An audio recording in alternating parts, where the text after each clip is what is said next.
Hello tout le monde, j'espère que vous allez bien. Dans cette vidéo, on va parler organisation. Ça faisait un petit moment que je vous avais pas fait de vidéo sur ce thème-là. Donc on va parler meal prep. Je vais vous donner quelques petits conseils pour pouvoir vous organiser au mieux. Pour commencer cette vidéo, je dois vous dire que le meal prep, bien sûr, vous vous en doutez, surtout si vous voyez cette vidéo. C'est très utile, c'est très pratique et ça vous permet de vous décharger d'une pression mentale au quotidien. Cependant, c'est pas quelque chose qui doit être une source de stress et une source d'obligation, une source de contrainte.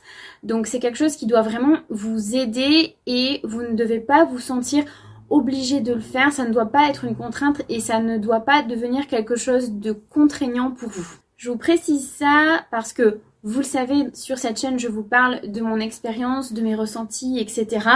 Et j'ai souvent tendance à me sentir un petit peu mal quand j'ai pas le temps de faire mon meal prep, quand j'ai pas le temps de préparer mon menu, etc. Mais en fait, c'est les aléas de la vie, c'est comme ça. Des fois on peut, des fois on peut pas. Des fois il y a des choses qui sont prévues dans la semaine. Des fois on a des restes, donc on décale un peu les courses. Enfin bref, il peut se passer tout un tas de choses et donc c'est ok et puis c'est très bien comme ça. Il y a des semaines où on privilégie le freestyle et puis des semaines où on prépare tout à l'avance et c'est aussi super. Donc dans les deux cas, faites comme vous pouvez, faites comme vous le sentez, faites-le si c'est utile pour vous, si ça vous permet de vous sentir mieux au quotidien. Et si vous ne le faites pas, que vous avez envie de faire du meal prep pour vous organiser, sachez que c'est quelque chose de facile, sachez que ça ne doit pas être une contrainte comme je vous l'ai dit, autant sur le plan des préparatifs que sur le plan des repas au quotidien. C'est pas parce que vous faites pas de carbo un jour que c'est écrit sur votre planning que vous devez absolument manger ça. Donc bien évidemment on fait attention au gaspillage alimentaire, ça je vous l'ai déjà dit. Je vous ai déjà fait une vidéo où je vous parlais du meal prep, où je vous donnais des conseils pour vous organiser. Là je vais vraiment vous parler des sources d'inspiration pour vous aider à concevoir vos menus, parce que c'est vrai que chaque semaine c'est un petit peu difficile de trouver des nouvelles idées, de trouver de nouveaux repas, de trouver de nouveaux aliments à manger, etc.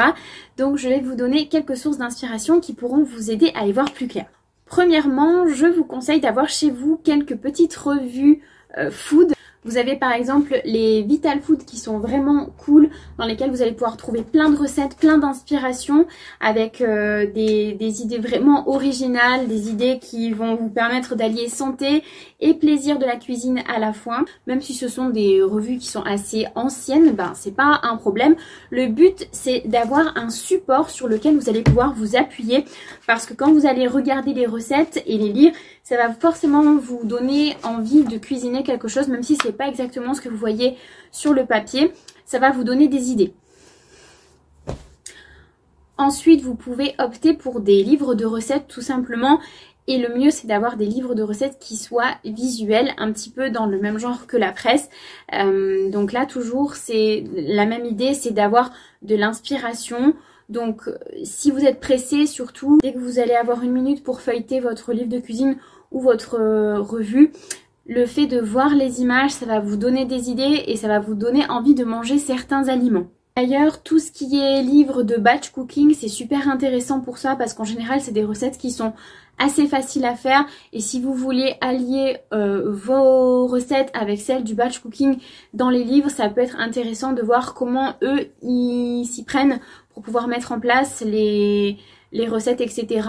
Et puis pourquoi pas de temps en temps vous fier à ce qu'il y a écrit dans le livre tout simplement, et de suivre tout ce qu'il y a écrit pour les courses et ensuite pour les préparatifs. Bon, perso, je suis pas trop pour les livres de batch cooking, pour les suivre au pied de la lettre, parce que j'aime bien suivre mes envies et suivre les envies aussi de mon chéri pour la cuisine. Donc en général on se concerte un petit peu et puis ensuite on écrit sur un tableau ce qui nous ferait plaisir de manger. Mais bon, ça j'y reviendrai après. Vous pouvez également vous appuyer sur des supports web pour trouver de l'inspiration, comme par exemple Instagram qui regorge de contenu recettes. Il vous suffit de chercher des hashtags intéressants ou bien de suivre des comptes qui vous plaisent et d'enregistrer les recettes qui vous donnent envie.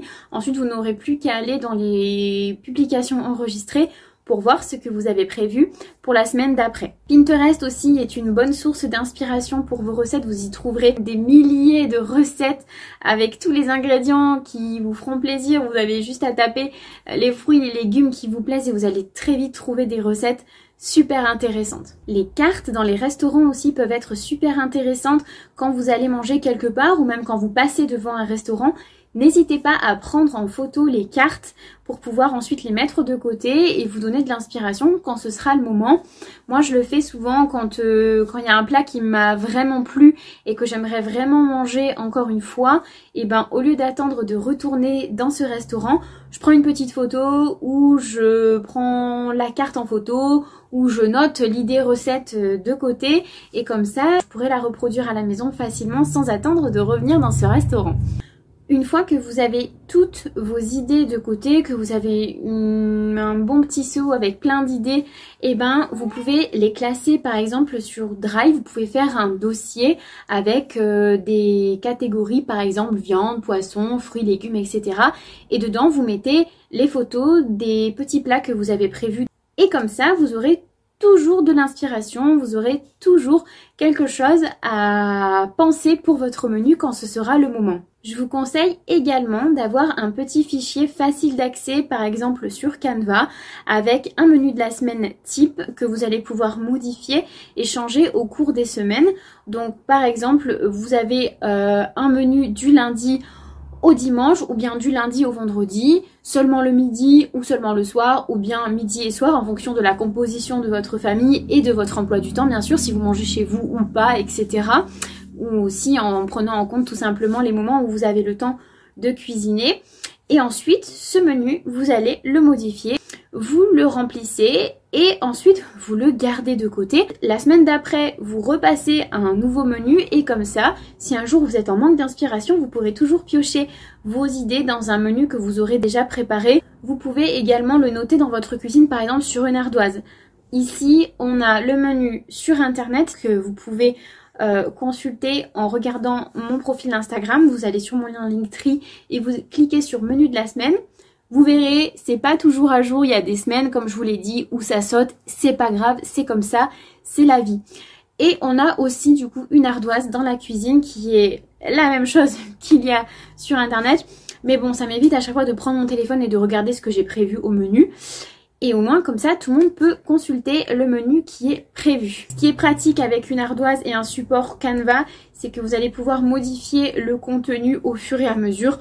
Même si par exemple dans la semaine vous voyez qu'il y a quelque chose qui change et que vous avez envie de mettre à jour, vous pouvez facilement le faire. Alors que si vous écrivez sur un papier, ça peut vite être contraignant, devenir un brouillon, etc. Vous allez perdre les feuilles, enfin ça peut vite être un petit peu compliqué. Et bien sûr, une chose très importante, n'hésitez pas à discuter avec les membres de votre famille pour connaître les envies de chacun et pouvoir partager un moment sympa et créer un menu qui plaise à toute la famille.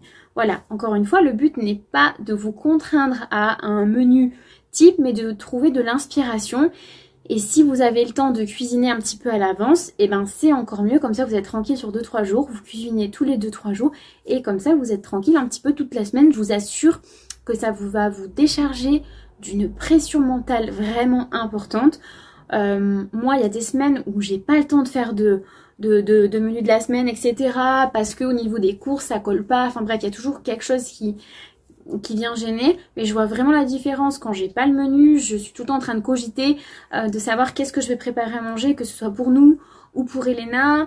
Et à contrario, quand j'ai le menu qui est déjà prêt, et ben j'ai juste à le consulter, je sais que j'ai un plat ou deux qui est prêt au frigo et c'est vachement plus facile, c'est vachement plus pratique. Donc voilà, je vous encourage vivement à essayer de vous organiser un petit peu pour vos repas. Pas forcément à faire un menu entier pour la semaine, pas forcément à cuisiner absolument pour la semaine, mais à essayer de faciliter votre organisation parce que je vous assure que ça sera beaucoup plus facile et même si vous le faites seulement de temps en temps, ça va vous permettre de pouvoir cuisiner et de pouvoir manger des petits plats maison, des petits plats qui vont être plus sains que si vous cuisinez sur le pouce parce qu'en général, quand arrive le soir et qu'on n'a pas trop le temps de faire à manger, on va manger des choses un petit peu rapides et qui seront nutritionnellement parlant un petit peu moins intéressants que si on avait préparé un petit plat maison la veille. Si vous avez des enfants, c'est d'autant plus intéressant que vous allez pouvoir adapter les préparatifs à l'avance et vous n'aurez pas besoin de réfléchir au moment du repas, de savoir qu'est-ce qu'on va manger. Dernière source d'inspiration, vous pouvez consulter les vidéos sur YouTube, vous tapez juste meal prep, batch cooking, etc. Et je suis sûre que les personnes que vous suivez déjà proposent des contenus de cuisine avec des recettes souvent. Voilà, il y a plein de choses qui se font, il y a plein de choses qui sont partagées sur YouTube et c'est super. Il faut vraiment pouvoir piocher dans des choses qui vont nous inspirer, qui vont nous apporter du positif et qui vont pouvoir nous aider au quotidien à alléger la pression mentale qu'on se met pour toutes les tâches du quotidien, dont la cuisine. Voilà, c'est tout ce que j'avais à vous dire dans cette vidéo. Je voulais juste vous donner quelques sources d'inspiration pour vous aider à préparer votre cuisine de la semaine. J'espère que ça vous a plu. Si vous avez d'autres sources d'inspiration, n'hésitez pas à me les donner en commentaire. J'ai essayé de vous donner vraiment des clés faciles et je vous dis à très bientôt.